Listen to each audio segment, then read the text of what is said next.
been a time. It has been some time. It has been some time. And this sometime is time for Casual Gestation. Yeah. Hello, I'm Phil, here with my co-host. Dakota. And we're here to give you NPR style entertainment in a casual manner. Yeah, in a casual manner. Yeah, laid back. Why has it been a so laid long? back NPR. I don't know if I can take that. A laid back NPR. It sounds like it would be lax on fact checking. It does. It does. I don't know how lax we are on fact checking. I feel like we're pretty lax because I haven't checked one fact since we've started this podcast. That's true. It's a good thing we don't broadcast ourselves as too informational. We're more like a perspective piece. Right. Thank God this is episode 3 because anyone who came in thinking it was informational is going to know real fast. Not quite. Yeah, no, not at all. I try to get most of my information from studies, but that doesn't change the fact that I'm not double checking those things. No, I found one source on Google. I was like, cool, that's good enough for me. And that was that. No, you're like anti-vaxxers. That's the worst. You're the worst. Well, I typed in, do vaccines cause autism, and I found one that said no, and I was like, worked for me. Yeah, how many pages deep do you have to go for that? 1. Oh, no, I don't believe that shit. Jesus Christ.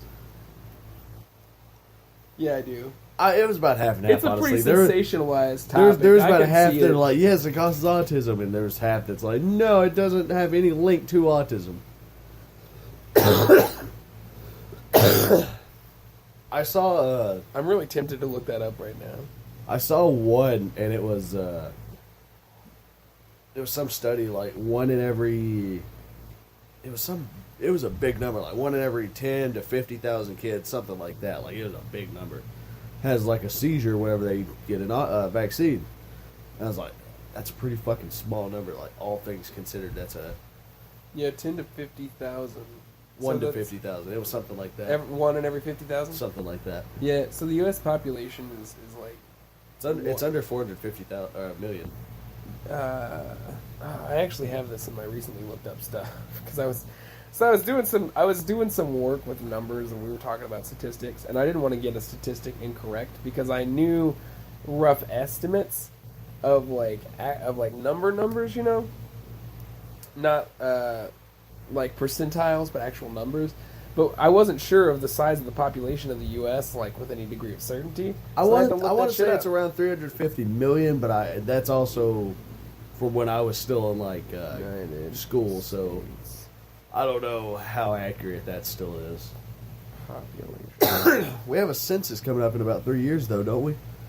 Let's see. The population in 2016 was 323.1 million. How many? 323. I wasn't too far off for 350 million. No, you weren't. So that's cool, and we're actually on an upward slope, which means the time frame you referenced was incorrect, because that would imply that we've been further down. What is 323.1? And I can see. Oh, right. Yeah, and it's also got Russia and the United Kingdom. So the population of the United Kingdom in 2016 was 144.3 million for Russia and 65.64 in the UK. Anyone who was curious. And then India and China are in the billions. And I think, are those the only 2 countries right now that are in the billions? I do not know. Let's go see. So China is in the billions, right? China... population 2016. We were just talking about how uninformational we are. Here we are reading statistics. We're reading actual statistics. Look at us go. China has 1.379, so pretty much 1.4. I think it's okay to estimate to round to 1.4 here. Right. How accurate are census really? I mean, they're based off participation, so. I mean, I guess so. That's true. Yeah. At least here. I don't know how it works. China might have an entirely different system. China may go door to door and point a gun and they're like, how many are in here? 6! Oh. 6 of us! There's 6 of us! I'm sorry! How many men, women, and children? Oh, shit! 3 children and 1 man and 2 women. Oh, okay. Later. Okay, good deal. I'll write that down. Thanks. You have a wonderful day. Hey, your plants out front look like they could use a little water, by the way. You should water those up. Okay. Shit, Yeah, thanks. China's got 1.4 billion people, and India has 1.324. That must be why they're extending the decimal out so far, is because they're both at what they might leave at 1.3. Although again, I think they're the same around China at this point. So they're indicating that China is at 1.379 because India is at 1.324 billion. So yeah, 1.324 billion and 1.379 billion. Now, this graph has the United States on it, so I don't know if that means that we are the next closest to them in size, or if it's just on there because I'm in the United States. Probably just because you're in the United That's States. what I would think. But then, why did it include Russia and fucking... I mean, I wouldn't venture to say that we're not in the top 10. I just... Hang on. I wouldn't think we were in the top 3. World population 2016 by country. I love that by race is the first one. Everyone wants to know what the race distribution is on the planet I don't, man, more than anything else. Yeah, we're third. We're third? Yep. Wow. Yep. I would China have thought has- Japan might have been third. Ooh, population as of the 1st of July in 2016. China had... Yeah, I know there's 230 more rows. I don't want to look it up. I want to view it. Jesus. All right, well, that's enough statistics. Anyway, China had 1.4, India had 1.3, U.S. had 322. So there is a little bit of discrepancies between all these. But yeah, no, there you go. That's the population of the world. Why do you need to know it? Who fucking knows? But maybe someone will make mention to something in near you in a social place where you would then be able to respond with, "Well, actually, it's 1.3." Don't be one of these people though that's like actually. Well, actually. Why do you do that so well? What the fuck do you think? I used to be fat. No, I mean you just do it like you've had to say it a few times. Oh man, no. So my little brother says actually, or he used to say actually a lot when he was like 13, 14. He's a real bright kid, and I'm pretty sure I did the same thing at about the same age. And then whenever I was older and he was doing it, we'd occasionally have a laugh because he did it so often. I look at my mom and be like, actually. And then in college, I saw somebody do one of the hand-drawns of, like, the stereotypical neckbeard face, like super fat, acne, fedora, glasses, like spewing a bit of spittle when they speak. And it's just like AWKSHUALLY. Actually. And I was just like, that's a perfect way to phonetically spell that out. Actually. It's great. Man, I had a great time cooking tonight. I'm glad you did. Yeah, I turned on some big band and swing. Did you? Yeah, I defrosted the meat, started boiling the pasta. Hell yeah. I had a good old time. I'm glad you had a good time. I Phil had, cooked jumbo shells, stuffed jumbo shells. I mean, it's super easy to make.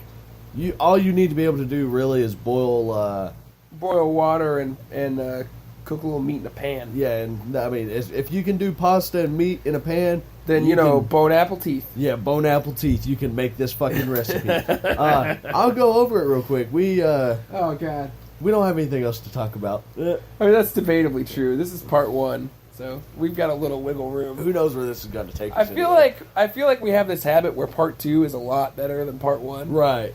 And so pretty soon people are just going to wait for us to put part 2 and then watch. Well, we're the way the Dallas Cowboys used to be. We're kind of slow in the first half, but by the second half, we're up and running. Yeah, we are killing it. But it's Cowboys just, almost came back last year, and I'm really upset about it. I don't pay enough attention to football to give a shit. It's okay.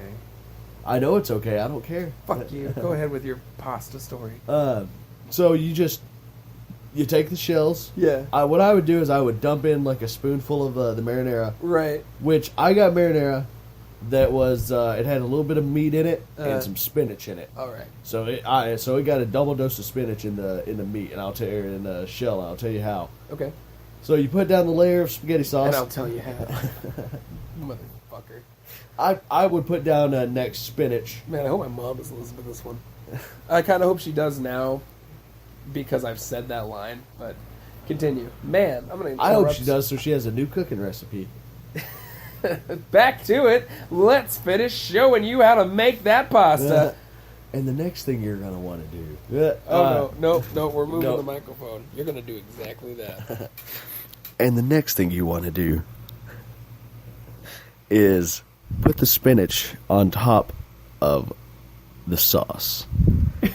And then you will lay down your crumbled beef with some crumbled feta on top of it. I would always follow this up with sticking it in a pan, putting a layer of cheese, another layer of sauce, and then yet another layer of cheese on top of that. And I like to use an Italian 6-blend cheese. It blends 6 cheeses in. You know, Phil, I gotta say that does sound really tasty. It does, and it's convenient. It's 6 cheeses in one. You can get like 3 for $5 at Brookshire's. I can't take it seriously anymore. But that's seriously how you make that recipe. That's all there is to it. It is super simple. It's super delicious. Every recipe we do from now on, and then we have you to just do like that. you throw it in the oven for about 5-10 minutes, just enough to melt everything, get everything re-warmed up, and you're good to fucking rock and roll. God. You can feed a big family with them for I'd say about $10-15. They really are quite filling. Yeah, and it was only about $15. Well, I only used 1 box of jumbo shells too. Yeah, and that's feeding 5 people. Yeah, because we had people. Used a pound of beef. I used a whole tub of one of those little tubs of feta though, and then 1 bag of cheese. Like the smallest tub, or like the smallest tub? Okay. I like to buy it by the largest tub anyway. And then about 3/4 of a bag of spinach. Yeah. When I use the spinach, I use whole spinach leaves. I didn't use chopped up spinach or anything. I prefer the whole leaves. Yeah, it's better. It tastes better. It's got a better texture to it. You know, here's a fun question. Post a recipe that you'd like us to cook and review. Yeah, well, I will. I'm sure we won't get any response on this. Right. That being said, if we do, if this is the episode it takes off on, that's fine. Hey man, I'm totally fine turning it into a cooking show. Huh? I'll do it. I'll do just about anything. The thing is, I don't mind trying music, food, movies, beverages, DIY at home projects. I don't mind covering anything. That's the fun part about casual gestations. We get to kind of just do whatever we want. It's casual. Yeah, it's all super laid back. Yeah, it just goes where it goes. So it's going to get different as it goes along. Shit's going to grow. Yeah, we're going to become a big channel. We're going to have lots of podcasts. Oh man, it would be cool to become a really interesting, large cast number thing. Oh man. Another recipe I want to make at some point this week is meatloaf. How do you make your meatloaf? I've got to get my grandmother's recipe. All right. But I'm going to make some meatloaf this week. Nice. I want to get my hands on Golden Corral's recipe for meatloaf. They have some good meatloaf. It's so good. It's just slightly burnt on the bottom, which feels counterintuitive to what you want. But it works out very well. Yeah, it adds a texture, and the burn actually doesn't have too much char, so it barely affects the flavor, unless they fucked up. Right. You can fuck up and actually burn the fuck out of some meatloaf. Man, every Friday and Saturday when Golden Corral starts cooking those steaks, I work right next door to a Golden Corral in a furniture warehouse. And Jesus, you can tell when they start cooking steaks. It smells good. Oh man! The entire warehouse will be like, "Man, is it fucking lunchtime yet?" And then all of us, Golden Corral. Yeah, and all those of us that have to go at 2 are all pissy because we have to smell that forever. Yeah. I don't go there. Apparently, they've got bad health inspection ratings. Yeah, they don't have to do that. So I don't go there. Yeah, I don't go there much because it's $16 for a buffet and the food is good. But I've been to Golden Corrals that are better quality. When I'm out of town, I'll go. There was a truck stop Golden Corral, best one I've ever been to. I bet, because the truckers they want good food and they will pay good. They go the same route. Yeah, they will frequent that restaurant, pay good money. Yeah. All right. Stuff. Well, this has been covered by the BIPCOT No Gov license, meaning anybody but the government can use that. But that's actually not true because Dakota, tell them why. What? The public and private use and all that. Oh, right. Well, you have to contact us for any alternative public or private use. So kind of anyone but the government with permission sometimes.